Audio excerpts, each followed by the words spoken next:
I've been exploring every aspect of 2000s nostalgia, and across my studies, I found that people love to use the word Unc Slop when they refer to the 2010s Xbox 360 PS3 era. I'm here to discover exactly what this terminology means and why exactly we played so much of it. We're going to explore three titles: Homefront, Kane and Lynch, and Wet. Starting with Homefront. You ever play a game as a kid and deep down you knew it wasn't that good, but you were still locked in like your life depended on it? For me, that game was Homefront on the Xbox 360. It wasn't necessarily a classic, it wasn't a masterpiece. This is pretty much Unc Slop. But for whatever reason, I was eating it up like a 5-star meal. I remember playing this when I was a kid, and I thought this was one of the best graphics I've ever seen. If you never played Homefront, let me set the scene. This game dropped in 2011, and it was supposed to be a COD killer. It was competing with the biggest shooters at the time: Call of Duty, Battlefield, and even Medal of Honor was in the race. This is a really fun game. It was trying to be a COD killer. That's why I qualify it as Unc Slop. I feel like any game that tried to be a COD killer back in the 2010s, automatically Unc Slop. To me, this had one of the craziest concepts in gaming. America gets invaded, not by zombies, not by aliens, but straight up military occupation. And as a kid, this felt illegal to even think about. Like, why am I seeing suburban neighborhoods turn into war zones? I felt like I was playing something I wasn't supposed to. Bro, all these Unc Slop games always had these long drawn out cutscenes. These first person cutscenes. But this one actually was pretty devastating, I remember. But here's the thing that nobody talks about: the gameplay. This was premium Unc Slop. Like, everything was just a little bit off, a little bit kish, and a lot of bit corny. The game was short. You could beat this whole thing in one long afternoon if you wanted to. And somehow, I just kept coming back. Do it. Yo, we got a remote control fucking RV? That's so tough, dude. I'm not gonna lie, this is incredibly tough. It was kind of mid, but I still appreciate it, especially the multiplayer. I spent so many hours on the multiplayer growing up. I was genuinely nice at this. Like, when everybody was trying to brush up their skills on Halo and Call of Duty, I was genuinely good at Homefront. Wish I could play the multiplayer again. I know, dude. This and Mag were my favorite multiplayers. I'm not gonna lie, some of the moments in Homefront were actually wild. There's a scene early on where you're on a bus just watching civilians get dragged out of their homes. No music, no warning, just uncomfortable energy. As a kid, I'm sitting there like, is this serious? In the next moment, I'm in a big shootout and I forget all about it. It's like this game wanted to be deep, but never fully got there. Yeah, they're trying to show us how life is finna be next year, bro. If we don't get our shit together, it's finna be us. They're executing civilians out here. Oh, come on. This is too much, bro. Now, I will say the gunplay, the sounds, and even the AI was actually pretty good for the time. I do like the way the guns feel and sound. This did age pretty good on that end. I can't lie about that. Come on, take that. There we go. That's what I like to see. Another grenade. Ooh, that was beautiful. It bounced off the roof. You saw that? Wonderful. I think where the Unc Slop really comes in is the story and the set piece moments. This really copied a Call of Duty campaign to the T. Bro, that one scene in every Unc Slop video game where, like, you get a flashbang and you hear your ears ringing and then somebody saves you and he goes, "On your feet, soldier." This is the scene I was telling you about. That scene where you get shell shocked and then you have to get brought up and you're like, "Get on your feet, soldier." This is that exact moment. Every Unc Slop game has to have this.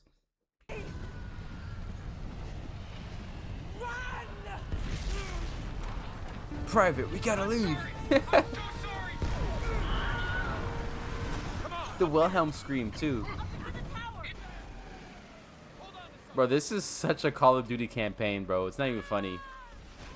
This is true. This is the most true Unc Slop. But it did have some cool ideas, like the idea of fighting back in your own neighborhood, running through the houses instead of battlefields. That was great. That hit different. And let's be honest, it don't really matter what the story was. If you had an Xbox 360 and a new shooter dropped, you were playing it. It doesn't matter if it was polished or not. If it had guns, explosions, multiplayer, and a short campaign, we were there. This is peak Unc Slop, bro. Look at this. They got a Hooters lit under a full moon. Absolutely beautiful. Looking back now, Homefront is the definition of a game that almost did something crazy, but landed right in the middle. Smack dab in mediocrity. Not terrible, not amazing, pretty much just Unc Slop. Yeah, let's give you a gun, bro. What the fuck am I doing here? Looking at community rebuilding projects. Like 2011 me did not give a fuck about these digital children. This is the specific kind of slop that only works when you're younger, because today, this would not fly. Nowadays, we'd probably play for 20 minutes and log right off. But back then, we were locked in, no questions asked. This is definitely a classic.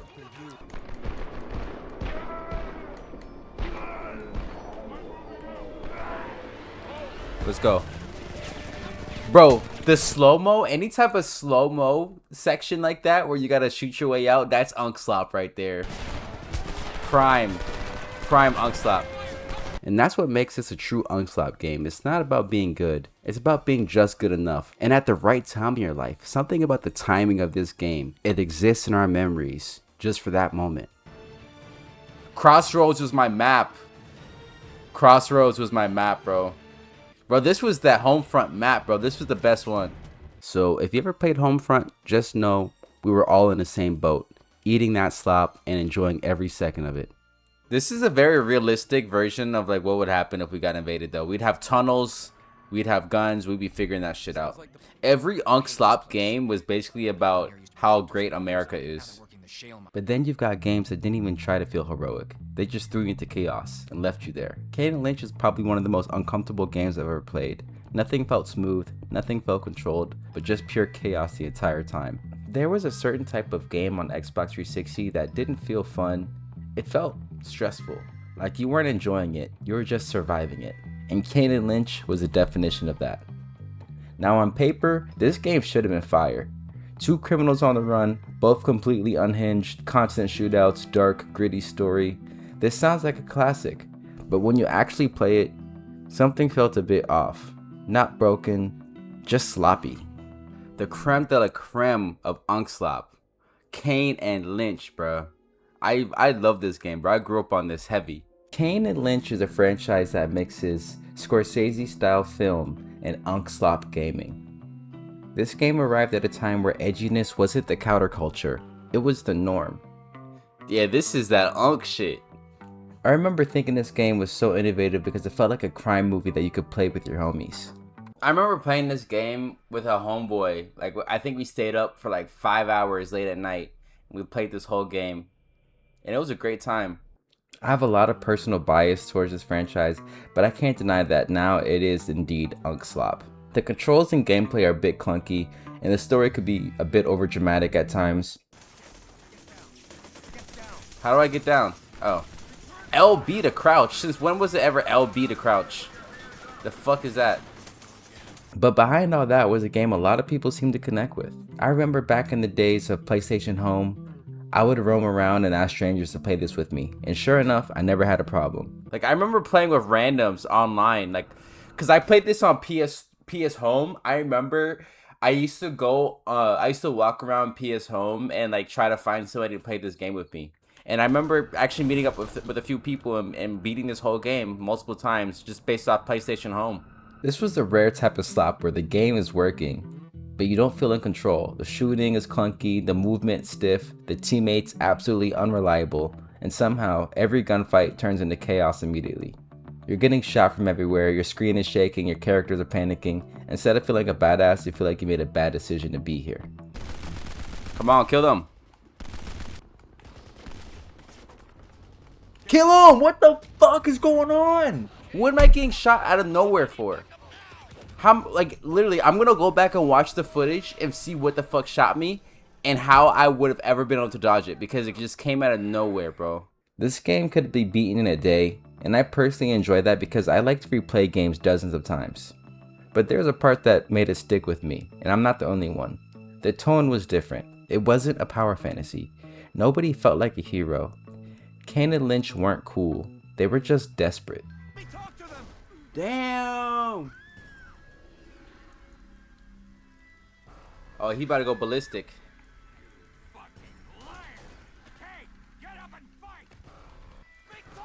This story's dark, bro.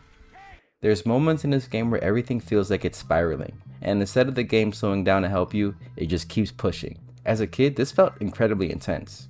Something about the gritty style and film-like atmosphere always stuck out to me. I like that there's no hood. It's very like realistic in a way, very gritty. And the character writing is so on point.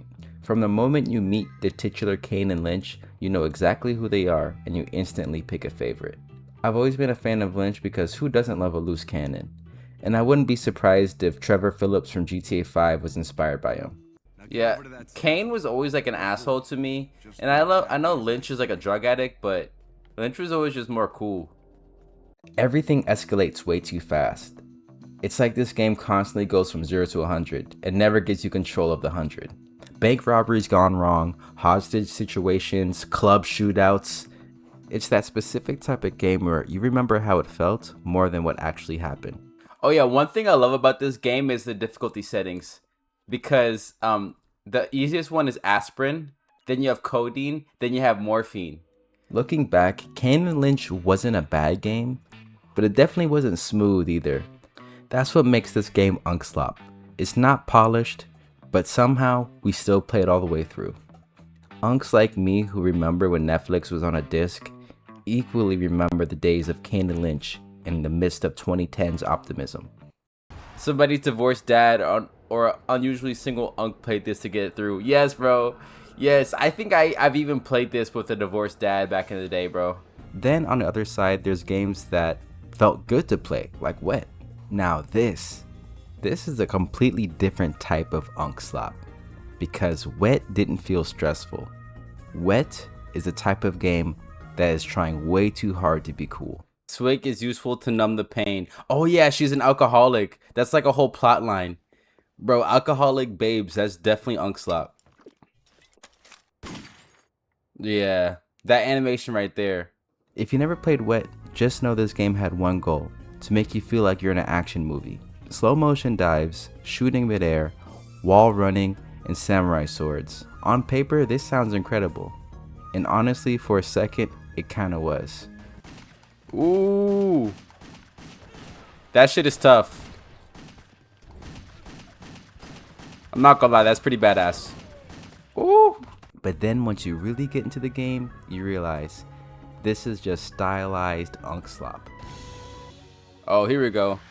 This is stylized Unc Slop. That's the best way I could describe this right now. It literally copied every game I've ever played. Every movie I've ever seen, every game I've ever played is basically here. Because everything looks so cool, but doesn't always feel right. The controls are a bit off, the aiming is kind of wonky, it's not as smooth as you'd want.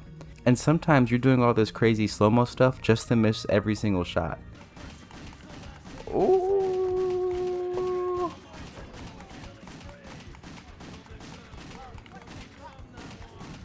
Okay, diving into a slide is actually goated. Oh my god, on the back? That is so tough. But here's why Wet still hits. The style carries everything. This is like Quentin Tarantino meets Max Payne. And as a kid, I was here for it. It's giving Max Payne vibes. This is like Stranglehold meets Quentin Tarantino meets pretty much every other action game you ever played. The music, the film grain, the transitions, the acting, everything felt like a grindhouse movie. Somewhere in Texas. Every Tarantino movie got to be somewhere in Texas. So this game got to be in Texas. Now Bethesda presents. Now we're getting the opening. I feel like they should have started the game like this, but okay. This felt like a R-rated movie in a game form. As a kid, that was enough to get me to buy it. As a kid, I didn't care if it was perfect, because doing backflips off a ladder and shooting midair with 2 pistols, that's all that mattered. Jump over the flaming car into a slide. Oh my god. The game constantly pushes you to do the most extra stuff possible. Sliding down ladders while shooting, jumping off walls, slow-mo dives every 10 seconds. It's like this game is begging you, please look cool while playing this. Let's go. Ooh. Oh my god.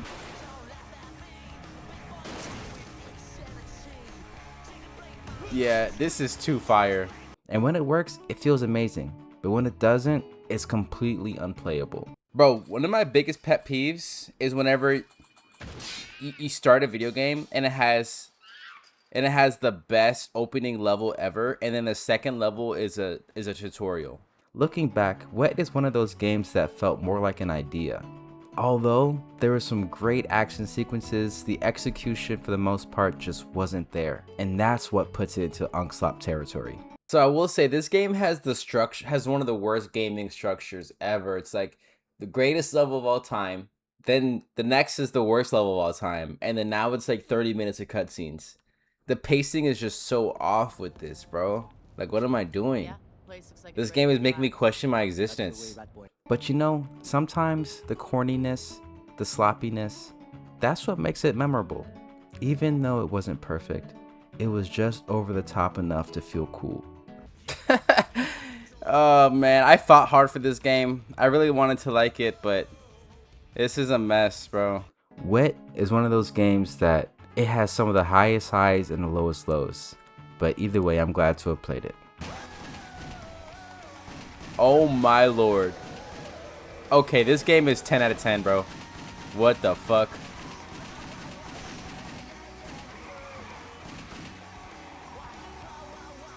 This is so fire.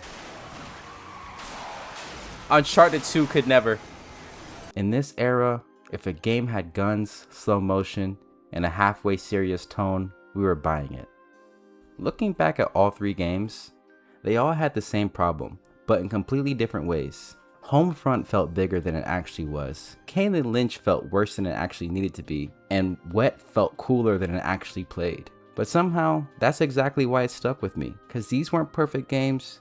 The messiness, the awkwardness, sometimes frustrating nature of them, they had an effect on me. And honestly, that might be why I remember them so much. Unc Slop was never about being the best.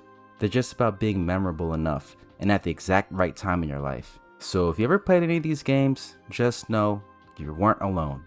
Let me know what games I should play next and what's your favorite Unc Slop game.